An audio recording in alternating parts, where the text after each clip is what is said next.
Et bonjour à tous et bienvenue dans ce nouvel épisode de Bye Bye Patron, le podcast de l'immobilier, de la liberté et des gros billets. Et aujourd'hui, on va faire un épisode en solo. Ça fait très longtemps que j'en ai pu faire. En fait, j'avoue que j'avais passé beaucoup de temps au début de l'année à booker des invités. Parce que forcément, les invités, c'est souvent moi qui les sollicite. Donc, j'essaye de les contacter. C'est pas toujours évident. C'est pas toujours les retours qu'on aura ou non, les disponibilités des futurs intervenants sur le podcast. Et donc, vu que j'avais pris beaucoup de temps au début d'année pour contacter les invités, il y en a plein qui m'ont répondu et c'est toujours avec un grand plaisir que je fais les interviews avec eux. Mais en contrepartie, j'ai un peu délaissé les épisodes seuls et parfois il y a certains auditeurs qui m'en demandent et j'aime bien aussi faire des épisodes seuls. Ça me permet un peu plus de réflexion et ça me permet aussi de me poser les bonnes questions. Dans l'épisode du jour, on va parler de la négociation, de quand négocier. Ça va surtout être négocier ou ne pas négocier.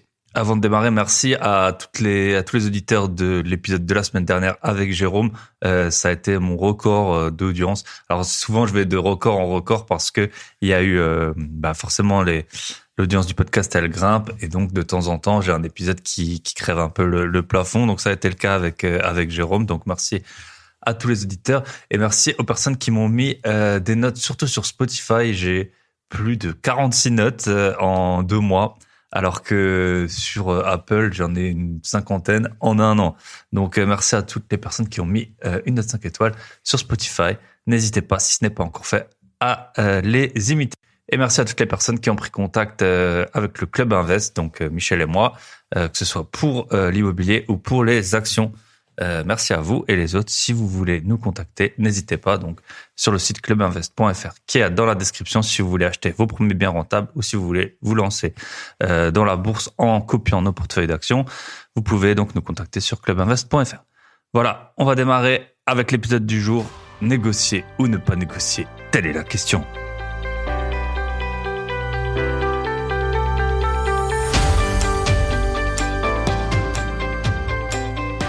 Alors pourquoi j'ai tenu à parler de ce sujet déjà j'avais écrit un livre, c'est vrai que j'ai jamais fait la pub vraiment de ce livre sur le podcast, mais j'avais écrit un livre que vous pouvez bien sûr commander sur Amazon en e-book, il coûte moins de 5 € ou en version papier. Donc le livre s'appelle Négocier un bien immobilier, 7 techniques pour gagner facilement des dizaines de milliers d'euros sur l'achat d'un investissement locatif ou de votre résidence principale. Alors pourquoi est-ce que j'avais écrit ce livre ? Parce que j'ai négocié beaucoup de biens dont j'ai fait l'acquisition et dans le livre j'ai présenté des techniques que j'ai appliquées et qui ont fonctionné. Donc je trouvais ça intéressant plutôt que de faire un peu de la théorie marketing ou un peu des choses abstraites sur comment négocier, se placer en fonction de son interlocuteur, etc.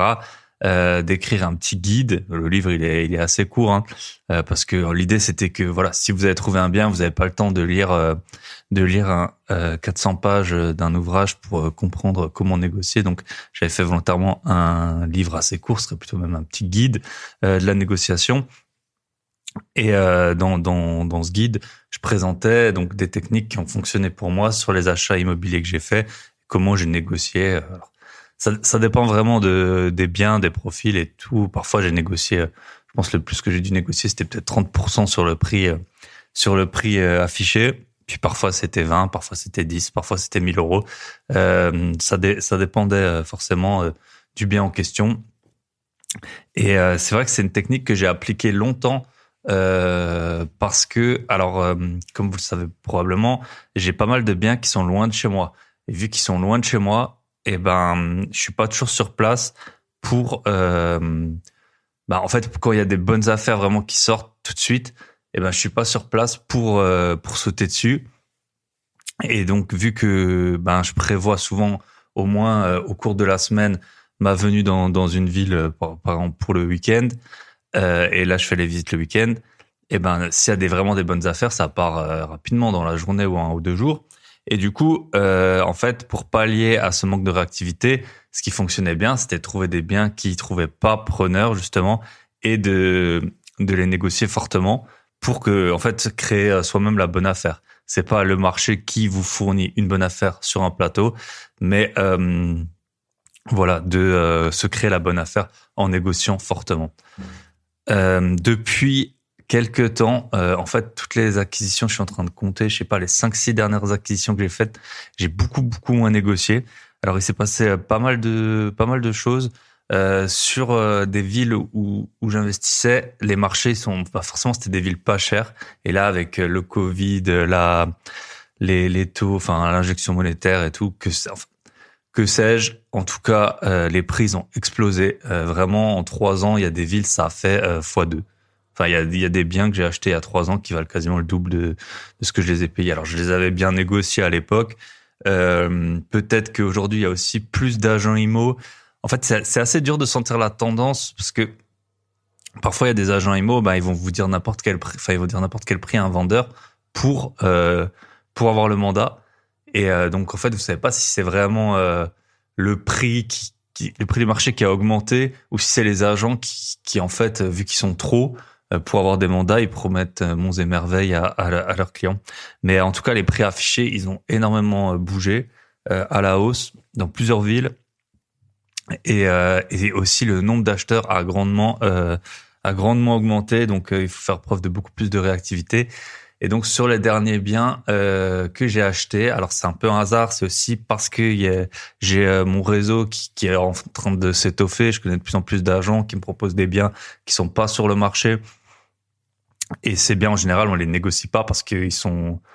Enfin, soit vous dites oui, soit vous dites non, mais c'est assez rare de négocier les biens qu'on vous propose comme ça.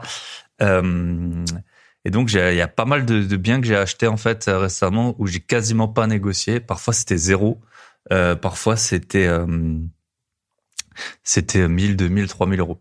Et donc, en fait, mais c'est pas pour ça qu'il faut pas continuer à négocier. En fait, ça dépend vraiment de la typologie des biens. Et là, en fait, cette semaine, parce que là, on va boucler notre dernière acquisition en cours, Michel et moi. Et du coup, cette semaine, je suis reparti en visite et j'ai trouvé un bien et pareil, sans négocier. Donc, je vais vous expliquer pourquoi il faut négocier, quand est-ce qu'il faut négocier et quand est-ce qu'il ne faut pas négocier. On est parti avec l'étape 1. Alors, l'étape numéro 1, et c'est vraiment l'étape essentielle, c'est bien connaître le marché sur lequel on investit. Pourquoi ? Parce qu'en fait, le plus gros risque, selon moi, en immobilier, il y en a plein, mais vraiment, un des plus gros risques, c'est d'acheter trop cher. Si vous achetez trop cher, vous n'allez pas être rentable et vous allez aussi... si un jour vous devez revendre ou vous voulez revendre, vous allez perdre de l'argent. Et ça va fortement vous handicaper pour les opérations d'après. Donc, acheter trop cher, c'est un vrai problème. Et que vous négociez ou non, vous pouvez acheter dans les deux cas trop cher. Alors, si vous négociez pas et que le bien il est affiché trop cher, je vous fais pas un dessin là, vous allez perdre de l'argent. Mais parfois, même si on négocie, le prix affiché il est tellement élevé que on risque de faire une mauvaise affaire. Donc, il faut d'abord vraiment connaître son marché, beaucoup visiter. Là, j'ai posté sur Instagram cette semaine, donc j'ai fait des visites. J'ai compté dans mon téléphone le nombre d'appels que j'avais de numéros que je connaissais pas, donc qui n'étaient pas dans mon répertoire. J'ai appelé plus de 35 agents, je pense, dans la semaine pour faire des visites. Je sais pas combien j'ai fait de visites, 8, 9, ouais, peut-être 8. Mais voilà, c'est vraiment important de connaître son marché et de faire beaucoup de visites pour se rendre compte du prix du marché, de la tendance et savoir si quelque chose est vraiment une bonne affaire ou non. Pour vous donner un exemple, dans la même ville, cette semaine, j'ai visité 2 biens qui étaient, alors ils étaient pas au même endroit, mais ils étaient dans des quartiers équivalents, dans des états plus ou moins équivalents. Et il y en a un, c'était un 40 mètres carrés et l'autre, c'était un 89 mètres carrés. Et ils étaient quasiment au même prix. Donc, si vous connaissez pas le marché, vous pouvez acheter un 40 mètres carrés au prix d'un 89 mètres carrés et vous voyez bien que à la revente, ça risque de poser problème. Aussi, ce qu'il y a, c'est que quand on est investisseur locatif, alors ça dépend des villes, je suppose, mais moi, dans pas mal des villes où je suis, entre un 40 mètres carrés et un 89 mètres carrés, c'est 2 fois plus grand, mais le loyer va pas du tout être du double. Il va être peut-être de 50% de plus. Donc, en fait, si vous vous basez que sur la renta, vous allez faire peut-être des mauvais choix. Parce que, à la limite, le 40 mètres carrés, il était pas si peu rentable que ça, vu que le loyer était un peu inférieur forcément aux 89 mètres carrés, mais pas tant que ça. Et donc, juste si on se basait juste sur la renta, j'aurais pu peut-être faire une offre au prix Alors, en plus, le bien, il avait déjà été vendu au prix affiché. Et en fait, faire une mauvaise affaire parce que le bien, pour un 40 mètres carrés, était beaucoup trop cher. Donc, déjà, faut pas se baser uniquement sur la renta parce que le jour où vous allez revendre, vous allez pas forcément vendre à un investisseur, vous allez vendre peut-être pour de la résidence principale. Et donc, faut vraiment bien connaître son marché avant de dégainer une offre, que ce soit avec ou sans négociation. Donc, faites bien vos recherches, faites des visites. Voilà, moi, je suis pas la personne qui visite le plus au monde, mais je vous dis, j'ai fait 35 appels cette semaine à des agents pour 8 visites. Voilà, et avec ça, on prend la tendance d'un marché. C'est pas avec une ou deux visites qu'on arrive vraiment à prendre la tendance du marché. La deuxième question qu'il faut vous poser et à laquelle il va falloir que vous ayez la réponse, c'est en fait la tension sur le marché des acheteurs. Comme je vous ai dit, ça a pas mal changé, en tout cas dans les villes où j'investis. Avant, on avait vraiment du temps. Il y a un des biens dont j'ai fait l'acquisition, je l'ai acheté 4 mois après l'avoir visité. En fait, je l'avais visité, c'était pas trop mal, mais j'avais trouvé un bien qui était mieux. Et 4 mois après, quand je suis reparti en recherche d'autres biens, j'ai vu qu'il était toujours là. Et puis j'ai pu, forcément, vu qu'il était là depuis 4 mois, j'ai pu faire une grosse négo. Et je l'ai acheté, mais même à la base, c'était un bien qui était quand même à un assez bon prix et qui faisait l'affaire. Donc à l'époque, on avait le temps. Maintenant, sur les villes en tout cas où je suis, je sais pas si c'est pareil partout en France et encore moins à l'étranger, mais souvent on n'a plus trop de temps. Ça dépend des biens, mais il y en a où on n'a plus trop de temps.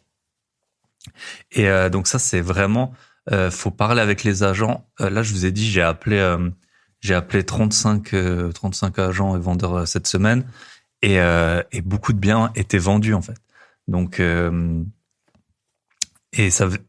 fait, on se rend compte que le marché est dynamique, que il y a beaucoup d'acheteurs. Et ça, une fois que vous avez la tendance, vous allez savoir à quel point vous pourrez négocier ou non. Forcément, si vous avez 10 acheteurs derrière vous, c'est pas pareil que s'il y en a pas. Donc, il faut bien poser la question aux agents immobiliers quand vous visitez un bien. Demandez s'il y a des visites de prévues, depuis quand il est en vente. Et c'est comme ça qu'on sait un peu l'attrait du bien et à quel point il va falloir être réactif et ou la marge de négociation qu'on aura lors de l'achat. Donc posez bien la question à l'agent immobilier. Vous avez déjà fait des visites, vous avez déjà eu des offres, depuis quand c'est en vente, est-ce que vous avez des visites prévues cette semaine? Et comme ça, vous arrivez un peu à prendre la tendance du marché. Et quand vous appelez des biens, surtout si vous êtes en général, quand on cherche sur le bon coin, ou d'un moment dans les villes qui sont pas très grandes, on se souvient des biens.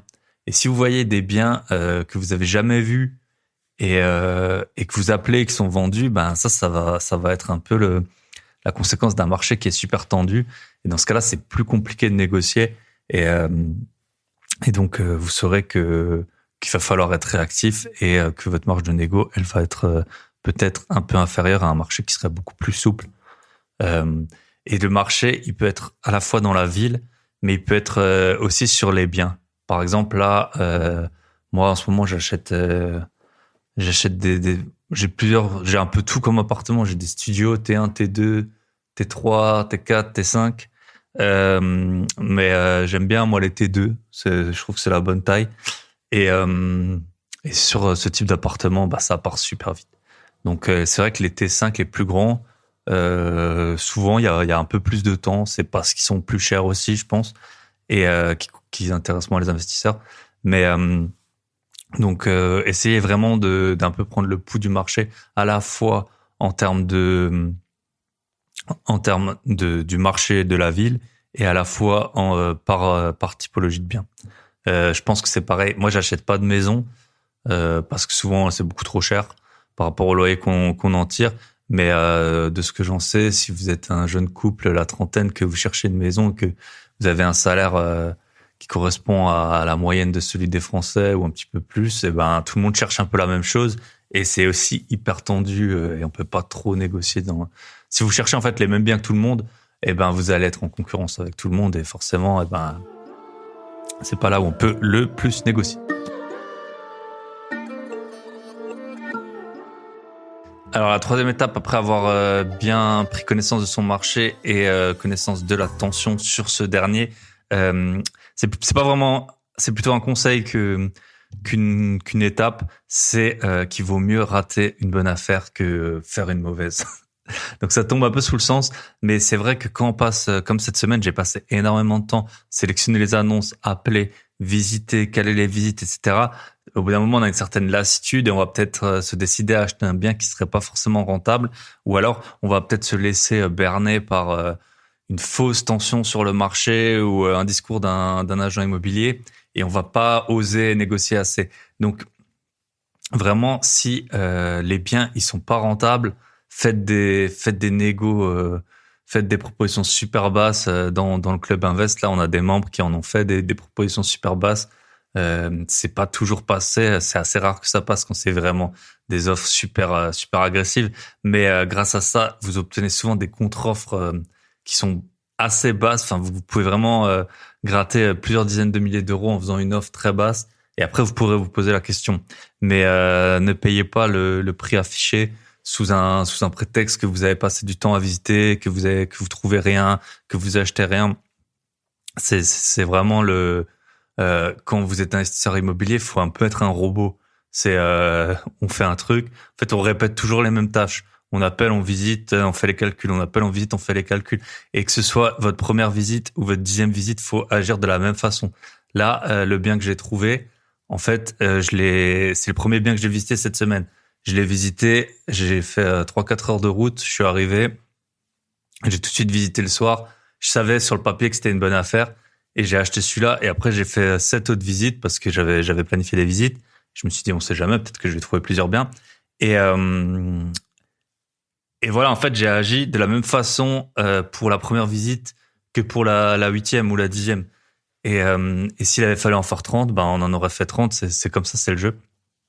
Donc ne vous laissez pas berner par vos émotions. Et quand il y a une bonne affaire, faut sauter dessus. Et quand c'est pas une bonne affaire, faut pas y aller. Faut vraiment pas y aller. Donc soit vous faites une offre, une énorme négociation et vous transformez en bonne affaire. Mais ne vous laissez pas gagner par un peu cette lassitude, cet épuisement. Et c'est vrai que c'est assez frustrant. En plus, au bout d'un moment, on regarde tout le temps sur le Bon Coin s'il y a des nouvelles annonces. Forcément, il y en a pas. Et ou celles qui sortent, elles sont pas bien. Et on se dit, ah ben vas-y, on se résigne. Ah ben on va payer ça. Je sais pas, on change un peu ses calculs, on augmente le loyer, on baisse la vacance locative, on trouve une plus-value imaginaire pour se convaincre. On a l'esprit humain, il est super faible pour ça, pour s'auto-convaincre de certaines choses. Donc, ne vous laissez pas berner. Faites des grosses négos, surtout au début de votre carrière d'investisseur. Au bout d'un moment, quand vous allez être plus mature, c'est pas si grave si vous achetez un bien qui est pas super rentable, pour peu que ça soit un bien de qualité. Mais les premiers achats, faut vraiment que vous sortiez des grosses rentas pour pouvoir enchaîner. Donc, et après, pour pouvoir éventuellement revendre sur base d'une renta plus faible. Si vous achetez un bien à 10% de renta et vous le pricez à 8% de renta, eh ben vous allez gagner tout de suite des dizaines de milliers d'euros. Donc voilà, ça peut être, c'est ça la technique. Ne vous laissez pas berner, ne faites pas une mauvaise affaire, surtout pas au départ, et n'hésitez pas à faire des grosses négociations si sur le papier c'est pas une bonne affaire, c'est pas une bonne affaire, c'est pas une bonne affaire. Le futur, on ne sait pas de quoi il sera fait, donc ne vous inventez pas des fausses excuses pour transformer une mauvaise affaire en bonne affaire. Il faut vraiment négocier si le prix il est trop élevé.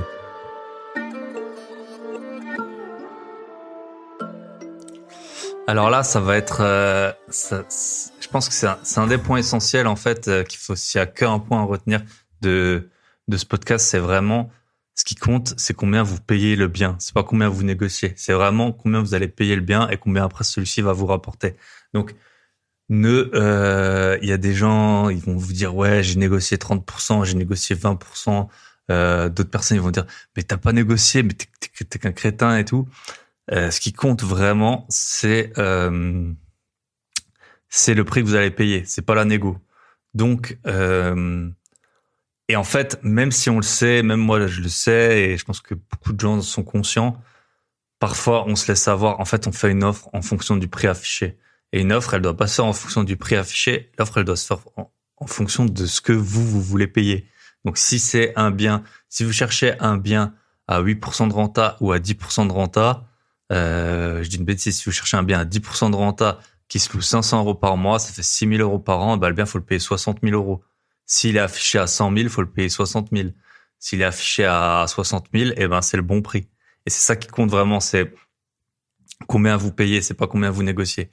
Et même si j'en suis conscient, par exemple, avec Michel, on a un appartement qu'on a payé 98 000 euros. Il était affiché à 115 000 euros. On avait fait une grosse négo. Enfin, c'était quand même une assez grosse négo parce que c'était un appartement. Il y avait aucun travaux. Il avait été refait entièrement. Il est propre et tout. Je pourrais largement habiter dedans. Vraiment un bien qui est de bonne qualité. Et donc, on avait négocié de 115 à 98, je sais pas combien ça fait, mais entre 15 et 20%. Puis c'est un bien qui est assez rentable au final. Mais cette semaine, après avoir visité le bien dont on va faire l'acquisition, j'ai visité un bien de la même taille à 93 500 euros. Et bon, il était loué et il était un petit peu en moins bon état, mais voilà, 93 500 euros affichés versus 115 000 pour l'autre qu'on a payé au final 98. Et je sais pas, ça m'a un peu frustré. Enfin, je sais pas ce qui s'est passé, mais c'était une bonne affaire en fait. Et j'aurais dû. Et après, j'ai appelé l'agent le lendemain et le bien il avait été vendu. Donc, on voit bien que quand c'est le bon prix, c'est le bon prix et qu'il aurait fallu que je me décide tout de suite. Après, vu qu'on en avait déjà trouvé un, voilà, forcément, vous avez des biens un peu psychologiques. Le bien était déjà loué à un loyer qui était un peu inférieur au loyer du marché, donc ça m'a aussi freiné. Mais on voit quand même que pour un même bien, enfin, c'est le même genre de bien, c'est le même style de quartier, c'était la même taille, le même nombre de chambres, et il avait même certains avantages que le bien qu'on a n'a pas. Et je sais pas, j'y suis pas allé parce qu'en fait, je savais que j'allais pas pouvoir négocier. Alors qu'en fait, c'était un bon prix, mais je sais pas, c'est comme ça. Parfois, on reste humain, on se fait un peu, je sais pas, nos émotions, elles nous gagnent. Mais en fait, en sortant de la visite, j'aurais dû dire, c'est bon, j'achète. Et je l'ai pas fait parce que, je sais pas, ça paraissait trop simple ou je pouvais pas négocier. Voilà. Donc c'est vraiment ce qui compte, c'est pas combien vous payez. Vous voyez, l'autre bien, on a fait 15% de négo, c'est vraiment pas mal. 15%, c'est pas tous les jours, surtout sur base d'une bonne affaire. Si vous cherchez les biens dont personne ne veut et vous négociez 20 ou 30%, ça c'est pas une bonne affaire. C'est juste que c'est quand même vous restez peut-être un peu le dindon de la farce, quoi. Donc vraiment, ce qui compte, c'est combien vous payez, c'est pas combien vous négociez. Et réfléchissez toujours, parce que parfois, c'est ça, on se laisse gagner par ses émotions. On est super content d'avoir fait une bonne négo. Et après, moi, ce que je fais toujours, en fait, quand mon offre, elle est passée, je retourne sur le Bon Coin et je fais aussi ça sur les voitures parce que moi, j'avais fait un épisode sur comment rouler gratuitement. Et sur les voitures, ça m'arrive de faire la même chose. Je vais voir une voiture, je négocie le prix. Et avant vraiment de passer à l'achat, en fait, je repasse sur le site pour voir si vraiment c'est une bonne affaire. Je repasse pour voir s'il n'y a pas des biens qui sont équivalents et moins chers ou qui sont mieux et au même prix. C'est une sorte de backtesting de dernier ressort. Et faites cet exercice, je pense. Si vous avez fait une offre, qu'elle est passée, que vous êtes sur le point de signer un compromis, allez voir sur le Bon Coin si il n'y a pas des biens qui sont moins chers que les vôtres. Parce que si vous avez négocié à 20%, vous allez être tout fier de vous. Vous allez vous dire, ouais, j'ai gagné 20 000, j'ai gagné 30 000 euros. Et en fait, ça se trouve, non, vous payez quand même un bien trop cher ou au prix du marché. Donc, c'est un exercice intéressant à faire et vraiment tenir compte de ses émotions, c'est hyper important. Même si on a l'impression qu'on les connaît, qu'on sait comment il faut se comporter, on risque quand même de se rater. Donc voilà, combien vous payez, c'est ça le plus important. Alors une fois qu'on a un peu identifié donc la tension sur le marché, qu'on connaît les prix du marché et qu'on a, en fait, le mieux c'est vraiment à l'avance de savoir si on va négocier ou pas. Moi, très très souvent, je le sais avant même d'aller visiter. Si un bien il est trop cher, là je vous ai dit, j'ai vu un 40 mètres carrés qui était trop cher. En fait, je savais si j'y allais qu'il allait falloir énormément négocier. J'ai parlé avec l'agent. L'agent il me dit que le bien il a déjà été vendu au prix qui était affiché. Les personnes n'ont pas eu le financement. Peut-être que c'est peut-être des personnes qui s'y connaissaient pas et qui ont acheté trop cher. Mais quand ça a déjà été vendu à un prix, c'est pas forcément évident de. Vous pouvez négocier après coup, mais le vendeur il va se dire non mais en fait c'est le bon prix, quelqu'un me l'a déjà payé ce prix-là, pourquoi est-ce que moi je baisserais? Donc très souvent le mieux c'est de savoir à l'avance si vous allez négocier ou pas. Là le bien que j'ai trouvé cette semaine, je savais d'avance que j'allais pas négocier. Pourquoi? Déjà j'ai appelé l'agent. L'agent il a rigolé quand je l'ai eu au téléphone. Il m'a dit je sais pourquoi vous m'appelez pour ce bien, mon téléphone il fait que de sonner à cause de ça. Donc moi je me suis débrouillé pour visiter le plus vite possible. Quand j'étais là, il y avait une visite une visite en plus d'un autre agent immobilier qui voulait acheter pour lui, donc quelqu'un qui connaissait le marché. Finalement, il avait eu un empêchement et il voulait absolument revisiter le lendemain, etc. Donc, on voyait que il y avait de la tension sur ce marché. Il y avait déjà eu des visites, les gens soi-disant allaient faire des offres. Bon, c'était pas arrivé. Mais en tout cas, moi, je sentais que c'était le bon prix. Et il s'avère en plus que c'est une copro, mais c'est comme un petit parc en fait où il y a plein d'immeubles et Michel et moi on en a déjà un dans ce parc, donc on connaît les prix, on sait combien on a payé celui qu'on a acheté et là c'était moins que ça et déjà celui qu'on avait acheté il était pas cher, donc je savais qu'il fallait y aller. Ce qui se passe dans ce cas-là, vous allez voir le bien et ce qui est simple, là dans ce bien il y a des travaux à faire. En fait, il faut tout rafraîchir. Et au moins, je sais pas, il y a pas de surprise. Parfois, il y a des biens, vous avez l'impression que tout est nickel sur les photos, et en fait, il y a quand même des trucs à faire. Et là, ça va un peu altérer votre jugement. Vous allez vous dire, ouais, à la base, je pensais qu'il était nickel, que j'allais payer le prix affiché. Et puis ensuite, je me rends compte que il y a ça, ça et ça. Mais en fait, les gens qui appellent les autres, eux, ils voient les mêmes photos que vous, donc ils ont l'air tout aussi chauds. Mais en fait, quand ils vont arriver, ça va être, ils vont avoir le même ressenti que nous. Donc là, c'est un peu différent. Quand vous avez un bien où il y a rien à faire ou quand vous avez un bien où il y a tout à faire, comme là c'est le cas dans l'appartement qu'on va acheter, on se pose moins de questions. De toute façon, avant de visiter, je savais qu'il fallait tout faire. Et l'agent IMO, c'était un agent assez pro. Voilà, je vais le dire, j'ai rencontré un agent IMO qui a l'air assez pro et il avait clairement dit qu'il fallait tout refaire quoi dans l'appartement. Et ce qui s'est passé, c'est que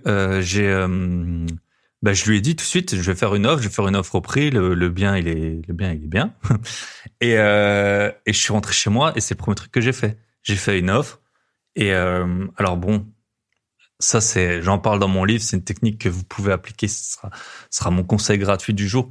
Quand vous êtes sur des biens tendus comme ça, faites tout pour prouver votre solvabilité. Donc soit vous pouvez avoir un préaccord de financement de votre banque. Si vous connaissez bien votre banquier, c'est vraiment un papier qui vous sort super vite. Soit vous pouvez montrer un extrait bancaire. Si vous avez un gros compte épargne, vous annexez ça. Et ça aide vachement à faire passer les offres. Quand vous êtes sur un bien qui est prisé, où il y a beaucoup de gens qui veulent aller, c'est une bonne technique de faire ça. Donc c'est la technique que j'ai appliquée pour que l'offre elle passe. Et l'offre est passée, la vendeuse a contresigné. Et pour vous dire à quel point c'est une bonne affaire, donc donc comme je vous ai dit, c'est dans un parc où il y a plusieurs immeubles qui ont été construits en même temps. Et en fait, le lendemain, en allant voir les annonces, j'ai vu qu'il y avait quelqu'un qui vendait le même. C'est des immeubles, c'est des bars, c'est pas des bars, mais c'est des années 70. Donc tous les immeubles, tous les appartements, ils se ressemblent en fait. Et j'ai vu un appartement exactement identique vendu à plus que 30% de plus que le prix que nous on va payer. Donc et dans le même état, avec aussi tout à refaire. Donc c'est pour ça, moi je connaissais le marché, je connaissais la tension. Forcément, l'agent qui rigole quand vous l'appelez, ça veut bien dire ce que ça veut dire, qu'il y a plein de gens qui sont intéressés. Un autre agent pendant que je fais la visite qui appelle pour tout faire pour pouvoir visiter. Voilà, tout ça c'est les indices qui font que en fait il y a pas à négocier et il y a surtout pas à perdre de temps. Et donc j'ai tout de suite fait l'offre, voilà, et ça a été accepté. Et après 2 jours après, j'ai vu le fameux appartement à 93 500 et là j'ai mis 24 heures à me décider et quand j'ai appelé il était parti. En plus c'est des gens qui payent au comptant, donc là payer au comptant nous on peut pas s'aligner. Ça c'est vraiment un peu la technique ultime, on va dire, si vous voulez passer devant tout le monde, vous dites que vous voulez pas de clause suspensive de prêt. C'est vraiment une bonne technique. Après, c'est à chacun de voir ses possibilités. Si c'est votre premier bien, que vous avez un bon salaire et que vous achetez un bien à 50 000 euros, peut-être que ça vaut le coup de la tenter. Quand on est investisseur, qu'on a des biens en société, qu'on a des biens en nom propre, qu'on en a beaucoup, que notre taux d'endettement, ça veut plus rien dire parce qu'en fait, on a tellement de biens que forcément, votre taux d'endettement, il explose. Et ben en fait, on n'est jamais sûr d'avoir les emprunts. Et donc moi, j'applique pas cette technique. Surtout que moi, je suis non résident français. Ça me pose pas mal de problèmes pour emprunter. Donc, mais si vous voulez passer devant tout le monde, c'est la technique un peu ultime, renoncer à la clause suspensive d'obtention du crédit. Et on a un membre du Club Invest, que je salue d'ailleurs, qui avait eu un peu le même cheminement que Michel et moi, mais il a eu moins de chance, lui. Il avait vu un super bien, il savait que c'était au bon prix et tout, il a fait une offre, il a montré sa solvabilité, mais derrière, il y a quelqu'un qui est passé et qui a dit qu'il payait au comptant, et du coup, il est passé devant. Ça arrive, c'est le jeu, c'est comme ça.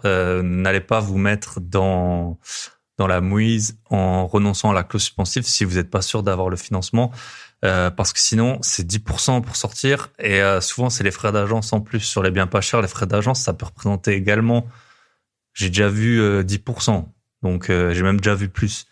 Donc perdre 20% du prix d'un bien, ça commence à être compliqué. Donc n'y allez pas si vous n'êtes pas sûr d'avoir le financement, ou si vous avez pas, peut-être vous avez des fonds propres. Moi, je trouve que c'est pas la meilleure idée d'acheter un bien sur fonds propres. Mais voilà, sachez que quand vous trouvez un bien sur lequel il faut pas négocier, il va falloir être super réactif, prouver votre solvabilité pour passer devant tout le monde. Et en fait, je m'aperçois que tous les biens qu'on a achetés en 2021, et plus celui-là, donc c'est le premier qu'on va acheter en 2022, enfin le premier qu'on a visité en 2022 qu'on va acheter, c'est des biens qui étaient sortis dans la semaine. C'est des biens qui étaient sur le marché depuis pas longtemps, et c'est pour ça que j'ai pas trop négocié et que j'ai sauté dessus, parce que c'était des bonnes affaires et que c'était pas des trucs qui traînaient depuis 3 mois. Si vous voulez acheter un bien sans négocier et que le bien il est sur le marché depuis 3-4 mois, non, c'est que c'est pas la bonne technique, parce que ça veut dire que le bien il est trop cher. Tout le monde l'a vu et personne l'a acheté à ce prix-là. Donc c'est pas à vous de le faire, à moins d'avoir trouvé un mode d'exploitation qui va le rendre rentable, ou qu'il y a une annexe que les gens n'avaient pas vue, ou quelque chose comme ça. Mais sinon, si le bien il est en vente depuis longtemps, faut pas le payer le prix affiché. Alors, parfois il y a des là avec Michel, il y a une agence, il y a une nana, c'est une vieille. Franchement, elle est horrible. Elle propose même pas aux vendeurs les offres négociées. Normalement, les agents, ils sont tenus de présenter toutes les offres aux vendeurs, mais elle les présente pas. C'est une vieille. Là, elle nous a parlé des DPE. D'ailleurs, elle a dit oui, c'est un DPE. J'ai regardé, c'est bon, ça va. C'est pas avec la loi climat. Et tout. On le sait tous que les classes E, ils sont quand même concernés. Donc voilà. Et puis elle nous dit, et puis on est allé voir un bien. En fait, je savais pas que c'était elle à la base, je crois. Et c'était trop cher. On est rentré dedans, il y avait plein de travaux. Et elle nous a dit, oui, il y a une baisse de prix de 7 000 € par rapport à avant. Là, c'est vraiment le dernier prix. C'était encore beaucoup trop cher. Donc, ne vous faites pas avoir non plus par une baisse de prix. Si il y a eu une baisse de prix sur un bien, ça veut dire qu'il se vend pas et qu'il va falloir encore négocier en plus de la baisse de prix. Donc la réactivité, c'est vraiment le maître mot quand vous trouvez un bien qui est rentable déjà au prix affiché. Limite vous pouvez préparer l'offre à l'avance. Je pense qu'il y en a même qui font une offre papier comme ça directement dans le bien. Mais ouais, préparez-vous à l'avance. Là, les derniers biens que j'ai achetés, donc celui-là, je suis rentré, j'ai tout de suite envoyé l'offre. L'autre, celui d'avant, j'avais fait l'offre. Je partais voir ma grand-mère. J'étais devant l'immeuble de ma grand-mère. Bam, j'ai envoyé l'offre en sortant ça faisait 10 minutes que j'étais sorti de la visite. Et l'agent, elle m'a dit OK. Et l'après-midi, elle m'a appelé pour me dire qu'il y avait eu 3 offres au prix, mais que vu que j'avais été le premier, c'était moi, c'était la mienne qui passait. Donc vraiment, perdez pas de temps. Et la fois d'avant, en fait, un des biens, alors on nous a proposé plusieurs biens en off, donc c'était différent. Mais la fois d'avant, j'étais le premier de la journée à visiter. Je savais que c'était un bon prix. J'avais appelé Michel à l'avance. Je lui avais dit bon, écoute, si c'est comme je pense dedans, on va faire une offre, ça te va? Il me dit oui. J'ai visité le bien. L'agent, je lui demande, vous avez beaucoup de visites? Il me dit, j'ai 8 visites aujourd'hui. Moi, je dis, non, c'est bon, je vous le prends tout de suite au prix. Et j'avais un préaccord de financement, je lui ai envoyé avec. et c'était une affaire qui a roulé. Voilà. Si vous avez 8 visites dans la journée, en fait, ça veut dire que vous achetez sous le prix du marché. Il y a pas à vous poser de questions quand c'est 8 visites. Alors peut-être qu'à Paris ou quoi, c'est un truc courant, mais en province, les agents, ils ont pas 8 visites sur un bien qui est pas au bon prix, quoi. Donc voilà, ça c'est vraiment et du coup c'est une super sécurité en fait. Comme vous savez qu'il y a plein de gens qui sont intéressés, si vous payez le prix affiché, s'il y a d'autres offres au prix, ça veut dire que vous avez acheté au bon prix, voire sous le prix du marché. C'est comme ça que vous avez une sacrée sérénité, parce que déjà le bien il va être rentable lors de l'exploitation, vous allez peut-être dégager une plus-value, et même si vous avez un problème, vous êtes sûr que vous allez le vendre au pire au prix que vous l'avez payé. Donc ça c'est vraiment gage de sérénité et de sécurité d'acheter ce genre de bien.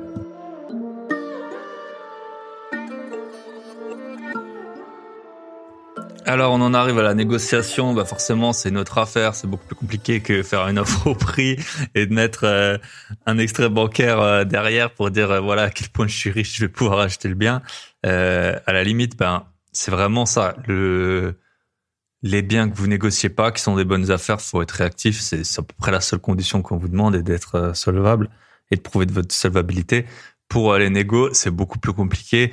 Il va y avoir beaucoup d'éléments qui vont rentrer en ligne de compte. Donc forcément, je vous renvoie vers mon livre où dans lesquels j'explique donc les 7 techniques que j'ai appliquées pour négocier. Mais on va quand même en voir quelques-unes ensemble dans ce podcast pour que vous ayez un peu une idée. Donc forcément, la négo, ça va être de la psychologie. Ça va être... en fait, c'est de la psychologie du vendeur surtout. Et vous, il va falloir aussi que vous soyez très fort psychologiquement pour en fait obtenir ce que vous voulez et pas vous laisser berner par les interlocuteurs. Donc, ce qu'il va falloir déjà que vous fassiez, c'est que vous trouviez en fait un bon vendeur. Souvent, alors moi très souvent, j'achète par agence immobilière.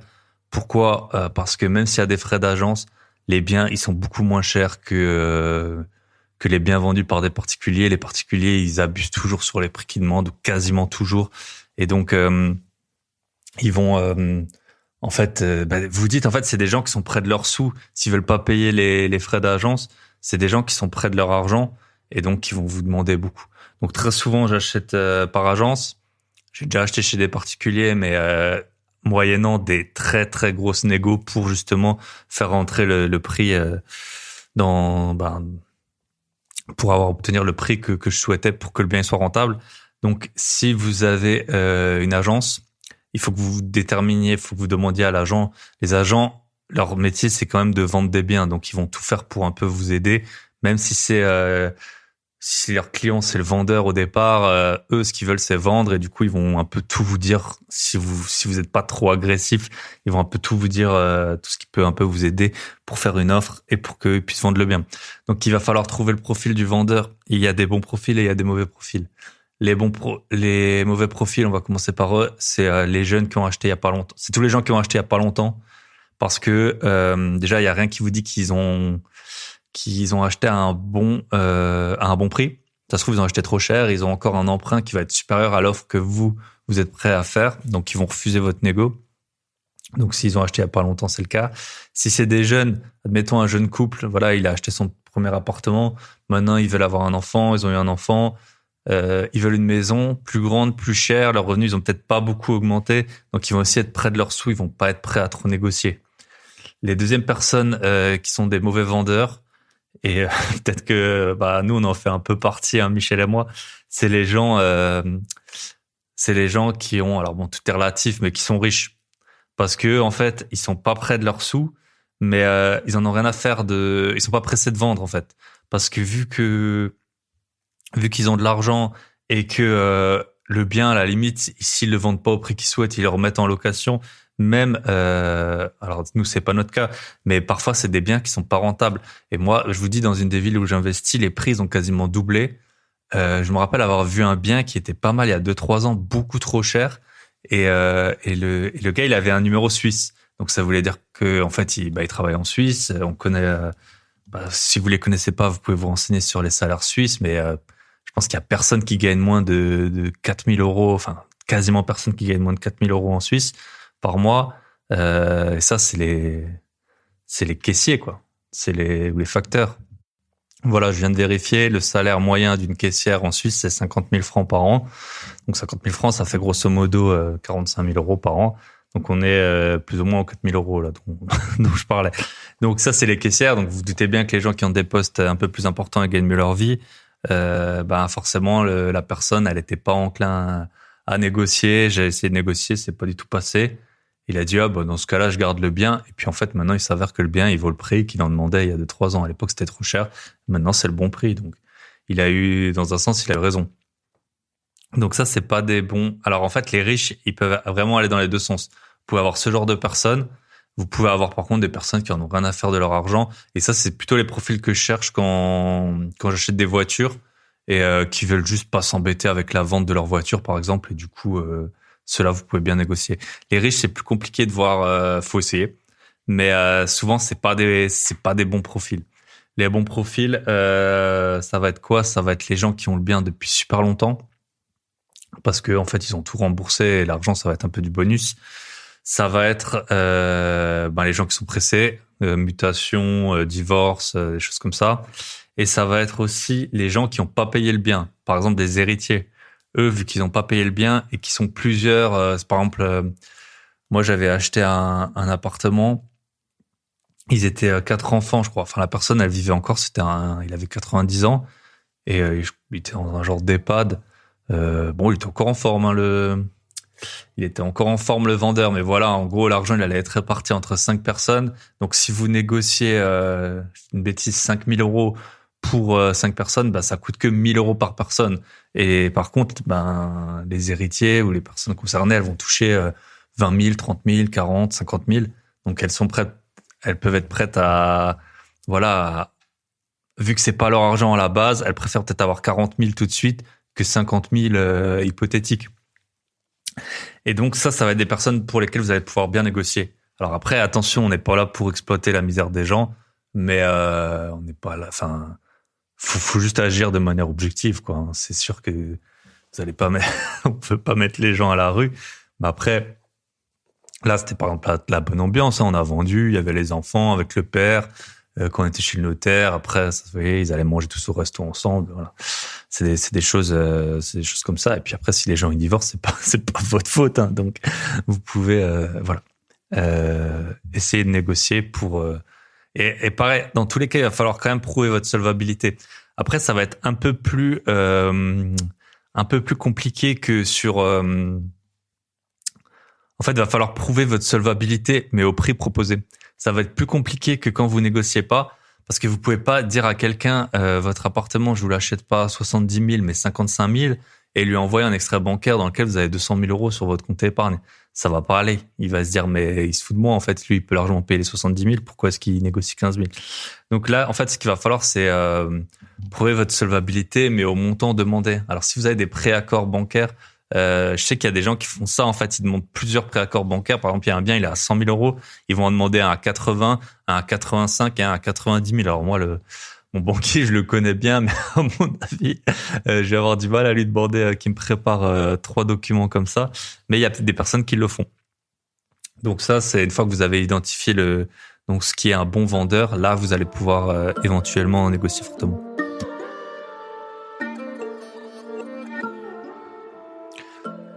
Après, forcément, les biens qui se négocient le mieux, c'est les biens qui sont en vente depuis longtemps. Alors, s'ils sont en vente depuis longtemps, votre première mission, ça va être quoi? Ça va être d'identifier pour quelles raisons ils sont en vente depuis longtemps. La meilleure raison, à la limite, ce serait qu'ils soient trop chers. S'ils sont trop chers, ça veut dire qu'ils n'ont pas d'autres défauts majeurs et qu'au final, si vous arrivez à payer le prix que vous souhaitez, ça va aller. Par contre, s'il y a des problèmes, cette semaine, j'ai visité un appartement dans un immeuble qui avait des fissures assez importante. Voilà, ça peut effrayer les gens. Souvent, ça peut être à juste titre. Et aussi, ça va être un problème que vous allez avoir à la revente également si vous l'avez pas réglé. Donc, s'il y a des fissures, faut pas vous dire ouais, moi je m'en fous des fissures, ça a pas bougé depuis 5 ans. Le jour où vous allez revendre, les gens ils vont aussi voir les fissures et ils vont aussi prendre peur à cause de ça et négocier à cause de ça. Donc, à vous d'identifier pour quelle raison le bien il est en vente depuis longtemps. Alors, pour voir si un bien il est en vente depuis longtemps, beaucoup de gens utilisent, et je le fais aussi, le site Castorus. Vous allez sur Castorus, vous tapez, vous retrouvez le bien, tapez la ville, vous tapez le prix, vous retrouvez le bien et vous voyez en général depuis quand il est en vente. Alors Castorus, dernière nouvelle, ça fonctionnait pas avec Le Bon Coin, mais en fait dès que c'est un bien en agence, les agences, c'est pour ça que souvent que leurs annonces sur Le Bon Coin, elles sont toutes pourries. Ils ont des logiciels en fait qui balancent l'annonce sur 10 sites. Sauf que bien sûr, leur annonce, du coup, elle est pas du tout adaptée au Bon Coin où tout le monde va regarder ou se loger. Ça dépend des régions. Se loger, j'ai l'impression que dans l'Est, c'est pas trop utilisé. En tout cas, c'est l'impression que j'ai. Mais voilà. Au moins, vous allez avoir l'historique de l'annonce. Si le bien il est en vente depuis 6 mois, bah là, faut faire une négociation sacrée. Hein. Faut envoyer du moins 30%. Après, vous voyez ce qui se passe, hein, mais c'est comme ça. Hein. Donc, ça va être ça la technique. Trouver un bien qui est un bien. Donc, soit vous avez des gens qui sont dans l'urgence, type mutation, divorce, et là le bien il sera peut-être pas en vente depuis longtemps. Soit vous allez trouver des biens qui sont des biens morts. Moi, j'en ai acheté pas mal des biens comme ça qui étaient en vente depuis longtemps en faisant des offres super basses et en les achetant. J'avais fait mon tout premier épisode là, c'était sur le studio que j'avais payé 23 000 euros. Et c'était un bien qui était depuis plus d'1 an en vente. Donc forcément, j'ai pu faire une offre super basse. Et c'est quasi systématique. Hein. Quand vous faites une offre basse, il peut se passer que 2 choses. Enfin, 99% des cas, il va se passer 2 choses. Soit les vendeurs, ils vont rigoler, ils vont s'offusquer, ils vont même pas vous répondre, ou juste vous dire non. Soit ils vont vous faire une contre-proposition qui sera en général assez basse par rapport au prix de... Enfin, je dis une bêtise, s'il est à 100 000 que vous proposez 60 000, ils vont pas vous proposer 95 000. Ils vont peut-être plutôt vous proposer à 75 000. Donc plus vous envoyez, ça s'appelle l'ancrage, hein, c'est assez connu hein, dans les, je sais pas si c'est un biais psychologique, mais c'est voilà, quand on met un chiffre, ça a été prouvé même. Ils ont fait pas mal d'études, par exemple avec des juges qui devaient donner des peines, des juges expérimentés. Les juges au tribunal, hein. Et en fait, ils devaient donner des peines allant de 1 à 12 mois. Et avant, ils lançaient des dés, donc un truc rien à voir. Et en fonction du score sur le dé, ils ont réussi à démontrer que en fait, plus ils avaient fait un score élevé au dé, plus la peine qu'ils allaient mettre aux condamnés, elle allait être élevée. Donc et ça, je sais plus, j'avais lu, ça fonctionne vraiment cet ancrage psychologique, même avec des choses qui ont rien à voir. Je veux dire, si quelqu'un vend, je sais pas, 20 000 euros quelque chose et que vous lui dites, ah, mais il fait 30 degrés, ça va lui faire pencher plus vers les 30 que vers les 20. C'est un truc, c'est assez impressionnant. Mais bon, c'est le cerveau humain, il est fait comme ça. Il est assez bien fait, le cerveau humain, pour comparer, mais assez mal fait pour trouver des chiffres dans l'absolu, en fait. Ça, c'est beaucoup plus compliqué pour lui. Et c'est pour ça que je vous dis de pas vous laisser biaiser par des grosses négos, parce que vous allez comparer au prix de départ, alors que ce qui compte, c'est le prix que vous allez payer. Donc voilà. Et quand vous recevez une proposition basse, vous allez faire une contre-proposition qui sera plus basse. Si vous demandez 60 000, si vous avez le choix, par exemple, si vous demandez pour un bien qui est affiché à 100 000, vous demandez 80 000, vous n'allez pas avoir la même contre-proposition que si vous demandez 60 000. En général, plus vous demandez bas, plus la contre-proposition elle sera basse. Donc si vous ripez pas au nez, c'est ça la technique qu'il faut appliquer.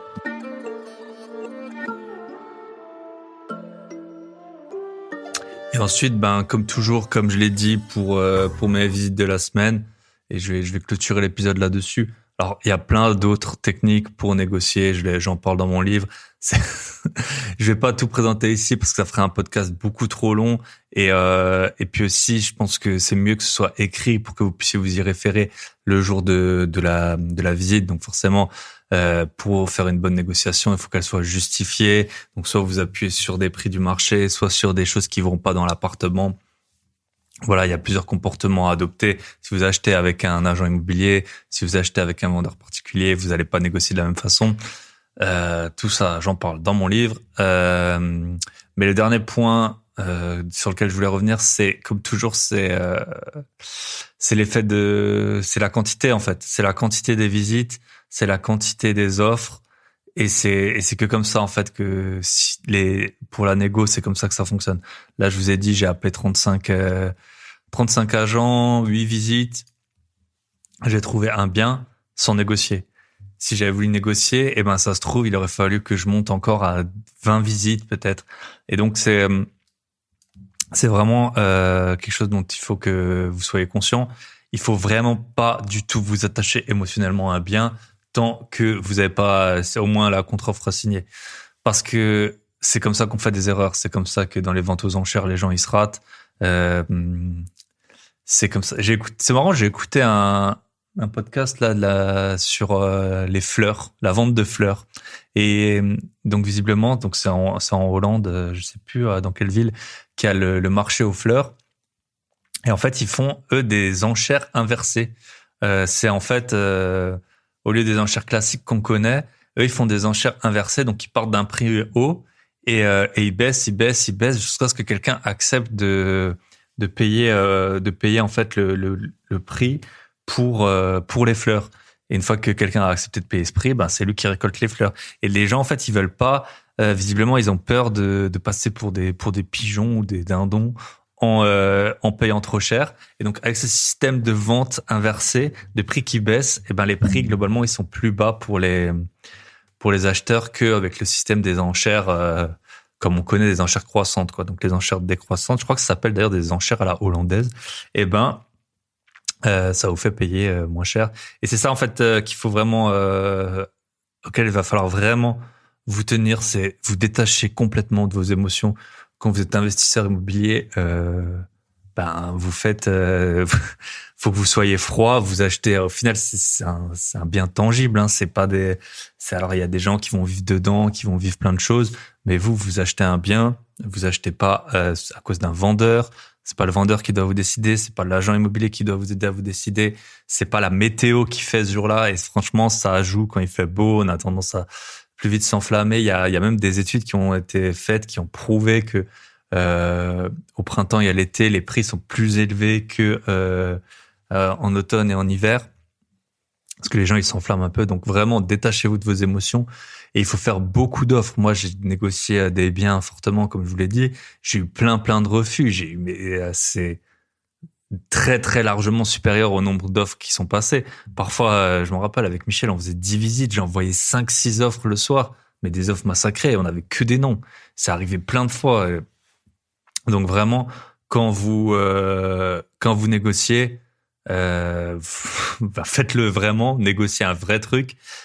Si le bien, pour qu'il soit rentable, il faut vraiment beaucoup négocier beaucoup. Et attendez-vous à avoir des refus, attendez-vous à avoir des gens qui vous rient au nez, attendez-vous à pas avoir de réponse. Et mais c'est comme ça, il va falloir en fait trouver, comme je vous ai dit, le bon vendeur. Et le bon vendeur, vous allez pas pouvoir l'identifier facilement. Vous n'êtes pas dans sa tête, vous avez pas ses moyens. Ça se trouve, c'est quelqu'un qui est super riche et vous le savez pas. Il dit c'est bon, moi, je vais me débarrasser de ce bien. Ça se trouve, il a passé une mauvaise journée. Vous n'en savez rien. Donc c'est vraiment les négos. Faut faire beaucoup d'offres pour qu'il y ait une négo. Alors parfois ça passe du premier coup. Et là on se demande quoi? On se dit en fait j'aurais dû demander une plus grosse remise sur le bien, faire une plus grosse négo. Là c'est pareil. Vous savez jamais jusqu'à quel point vous pouvez descendre. Mais l'important, c'est que vous payez le prix, qui soit un bon prix, un prix qui soit rentable. Alors, cherchez pas le mouton à 5 pattes, à faire des offres massacrées, à vouloir acheter à 1 000 euros du mètre carré dans une ville à 4 000 euros. Mais faites beaucoup d'offres, surtout au début. À la limite, vous prenez 10 noms, ben tant pis, vous avez pris 10 noms, mais au moins vous n'avez pas fait une mauvaise affaire, quoi. Vaut mieux prendre 10 noms que faire une mauvaise affaire. Donc voilà, multipliez les offres, multiplier les négos. Et dans tous les cas, une négo, ça doit aller super vite. Ça doit, au max, ça doit durer 2 jours. Une négo écrite. Parce qu'en fait, après, ce qui peut se passer, et nous, on l'a déjà eu, en fait, des agents immobiliers, ils vont se baser sur vos offres pour faire monter les enchères chez d'autres acheteurs. Ça nous est déjà arrivé. C'est super rageant. Vous connaissez mon amour pour la plupart des agents immo. Et quand ils font ça, franchement, c'est super rageant. Vous négociez, en fait, pour les autres gens. Par exemple, il y a un bien à 90 000, vous faites une proposition à 80 et l'agent il va aller voir un autre acheteur et il va lui dire il y a une propo à 80, combien tu fais toi? Et nous ça nous est déjà arrivé, et en plus ça nous est déjà arrivé un peu de façon un peu sale comme ça, vraiment on nous faisait traîner et tout. Donc voilà, ça peut arriver. Donc vraiment une offre négociée, ça doit se faire vite. Et quand vous faites une offre négociée, essayez d'avoir une offre contresignée, que votre offre elle soit contresignée. Ça arrive pas tout le temps, hein, en général. Parfois, on a juste un oui. Et après, les gens, ils changent d'avis. Ça nous est aussi déjà arrivé. Donc, essayez d'avoir une offre contresignée en général. Alors, même si c'est de la théorie juridique, quand vous avez une offre contresignée, le vendeur, il est engagé. Même si au final, s'il se dégage, voilà, vous n'allez pas pouvoir faire grand chose ou alors ça va être trop compliqué, sauf si vous avez trouvé vraiment l'affaire du siècle. Mais sinon, vous allez quand même devoir lâcher l'affaire. Mais si vous avez bien négocié, obtenez une offre contresignée de la part des vendeurs. Voilà, on arrive au terme de cet épisode. J'espère que ça vous aura plu, que j'ai fait un petit épisode tout seul. Et je vous souhaite donc, dans tous les cas, d'acheter des biens rentables. Si vous voulez en parler avec moi, n'hésitez pas. J'ai eu pas mal de retours ces derniers temps, hein. J'ai eu une personne de Pontarlier qui m'a contacté. Donc, si tu te reconnais, bravo à toi, qui a dit que grâce au podcast, il avait fait son premier achat. Félicitations à toi. C'est vrai que je sais jamais si les gens ils veulent être cités avec leur nom, leur pseudo sur le podcast. Donc, pour l'instant, je le fais pas. Mais bravo à vous, à toutes les personnes qui me contactent pour dire que ça les inspire, qui font des achats, qu'ils avancent. On est super contents. Nous, en plus, on a les membres du Club Invest qui avancent super bien. Voilà, c'est pour ça que je fais le podcast. C'est pour vous aider, pour un peu inspirer les gens. Et venez pas négocier des biens que moi. Enfin, venez pas faire des offres sans négocier sur des biens que je recherche. Par contre, hein, ça va peut-être un jour me retomber sur le coin de la figure, cette affaire. Mais en tout cas, félicitations à toutes les personnes qui appellent, qui visitent, qui font des offres, qui achètent. On est là pour ça. C'est vraiment le but de ce podcast, de vous inspirer, de vous motiver. Et voilà, j'en suis ravi et je suis ravi quand j'ai des retours. Donc n'hésitez pas à m'écrire. Instagram, bye bye patron, info@byebyepatron.net ou LinkedIn, bye bye patron. Vous avez toutes les références dans les notes du podcast.